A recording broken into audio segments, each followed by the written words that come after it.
Hey, my name is Sebastian, and in this video I'm going to show you how to use the Golf Boks to work on your hip sway and head sway throughout the golf swing.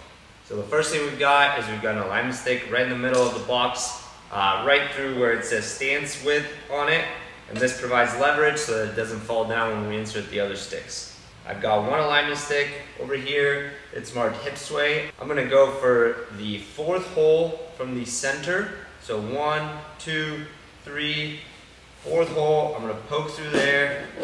I'm going to make sure the stick goes through the matching hole at the bottom of the box. You can see the tip come out right there. And then on this side, I'm going to go 1, 2, 3, 4, 5, the sixth hole in the center. Again, poke it through there. Make sure the stick comes out the matching hole at the bottom of the box. Now I'm very average size, so I'm 5'9", and this is how I use it, but you've got more holes on either side. So you get wider if you're bigger, or narrower if you're smaller, or if you're a junior. If the height is hitting you in the wrong spot, there's a few things you can do. You can always move more forward.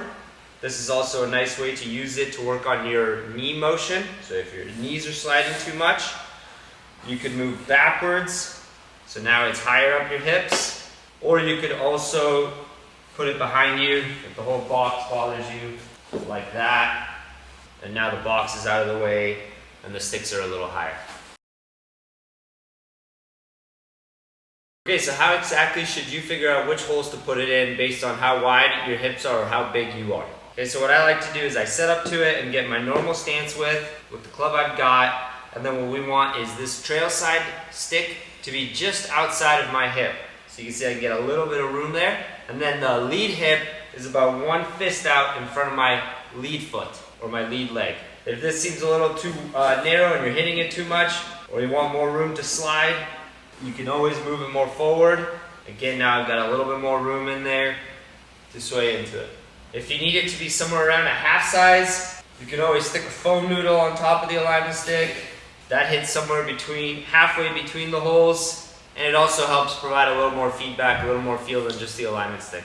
And of course, if you want to just work on one and not the other, that's easy to do as well. And the good thing about this trail hip one is that even if you're using the front end of the box, you can still set up something similar.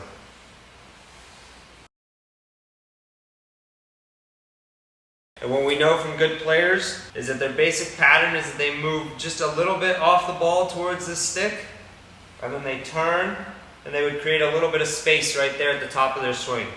So they're not going to do this.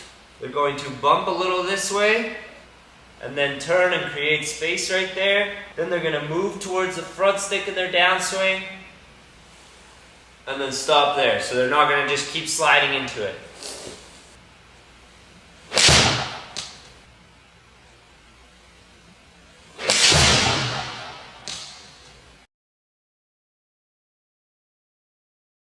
Okay, now let's use the box for head sway. So this is for you if your head moves too much in the backswing or too much in the downswing.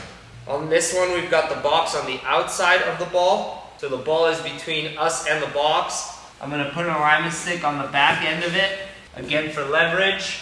Then I'm going to use the same holes that are labeled hip sway, and I put the two sticks about 4 holes apart, always making sure we slide through the bottom. Then add 2 foam noodles over the alignment sticks. I'm going to make sure the ball sits right in between the 2 foam noodles visually. So when I get here and set up, the ball is right in the middle of the 2 foam noodles for me. And if my head moves at all throughout the swing, the noodle covers the ball and I can tell quickly that I'm moving too much. Okay, so easy way to use it for head sway. You can obviously make it tighter if you want, but this seems to be pretty good. You got about a ball and a little bit on each side of it.